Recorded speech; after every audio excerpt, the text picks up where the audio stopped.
Are you familiar with Letterboxd at all? Sure. Oh no.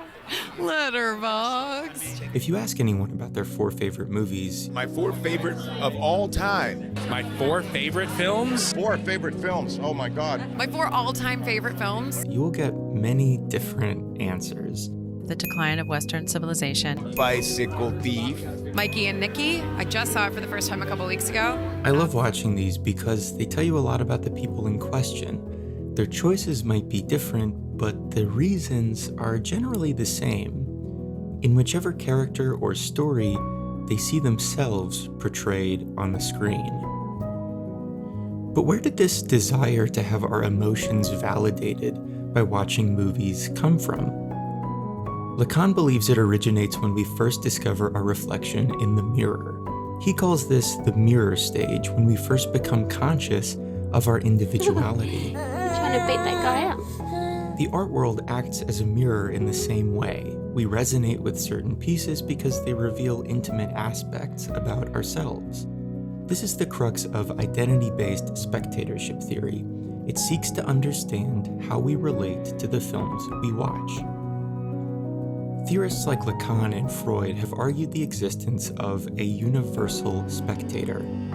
When we watch a movie, we all identify with the same characters as the filmmaker intended.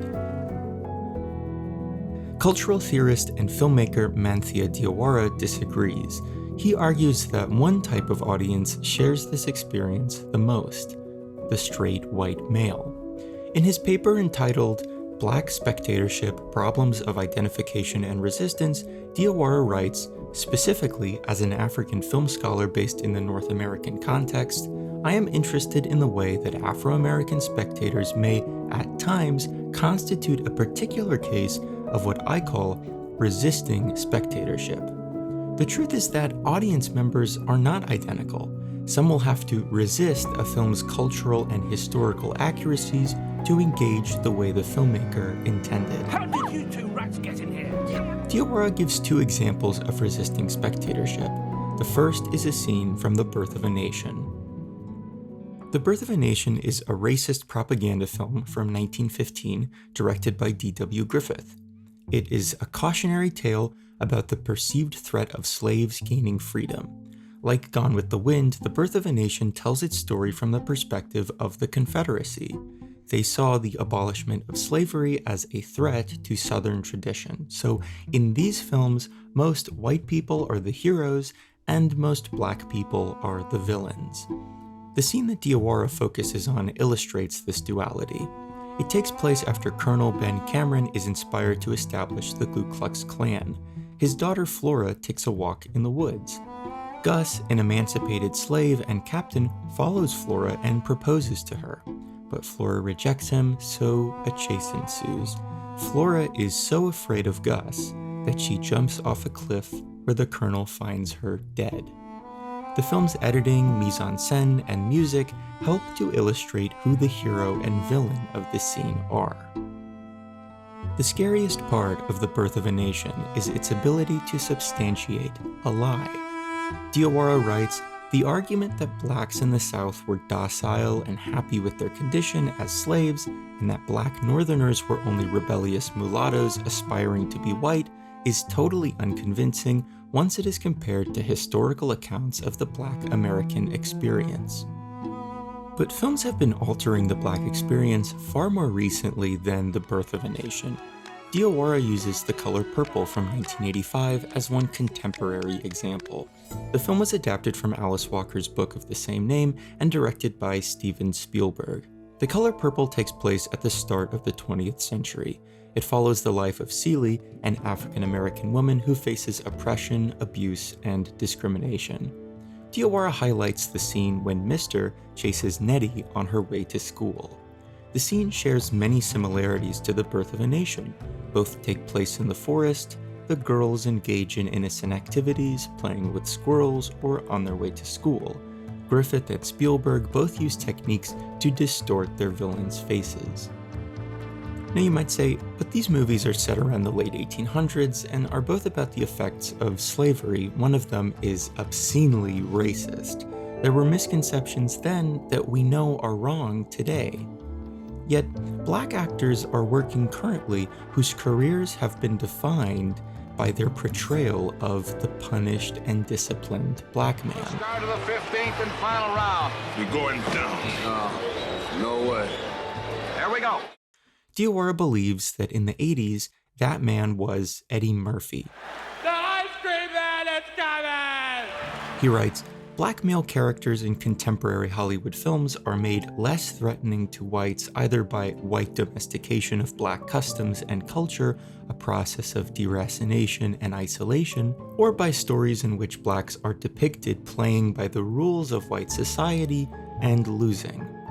Throughout the films in which Murphy has starred, Trading Places, 48 Hours, and Beverly Hills Cop 1 and 2, his persona has remained fairly consistent. He's streetwise and audacious.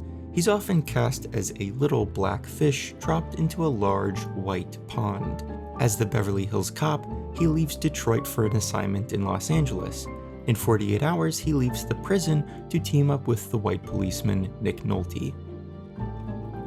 In this story, Murphy plays Reggie Hammond, a convict enlisted by the police to help track down two fellow prisoners who have escaped.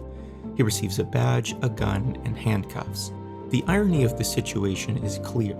Hammond is a criminal asked to enforce the same system that incarcerated him in the first place. Hammond may cosplay as a cop, but he only exists to make his partner look better by comparison.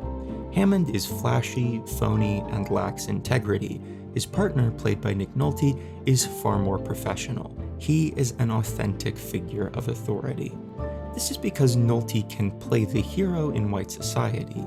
Hollywood convention must punish Murphy for trying to do the same. Diawara dissects a scene from 48 Hours to prove this point. At a redneck bar, Hammond asks Cates to give him his gun and badge so that he can question people about a suspect. I'm looking for a good old boy by the name of Billy Bear. I was wondering if you might be able to help me find him. Never heard of it. Never heard of him before.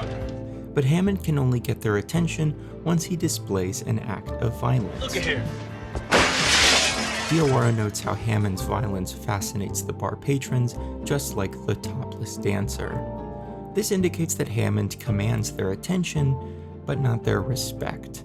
In the next scene, Cates punishes Hammond for his attempt at heroism. A white audience may not immediately pick up on this interplay. Diawara writes, for the Afro-American audience, however, this racial tension and balance preempt any sense of direct identification with Murphy's character because ultimately his transgressions are subject to the same process of discipline and punishment. He is not the hero of the story, although he may be the star of the show. So that's the problem. That's the point of the essay. Black people watch movies aimed at white audiences, women watch films aimed at male audiences. Both parties understand the cultural and character inaccuracies at play. So what's the solution? Diawara points to a growing film movement that aims to critique reality. This allows the spectator to share a more active role in Hollywood. Directors like Charles Burnett, Billy Woodbury, and Warrington Hudlin make films that attempt to reduce the manipulation of the spectator. A diverse filmmaking workforce is the antidote to the resistant spectator. The more indiscriminate the industry is, the more accurate the reflection will be.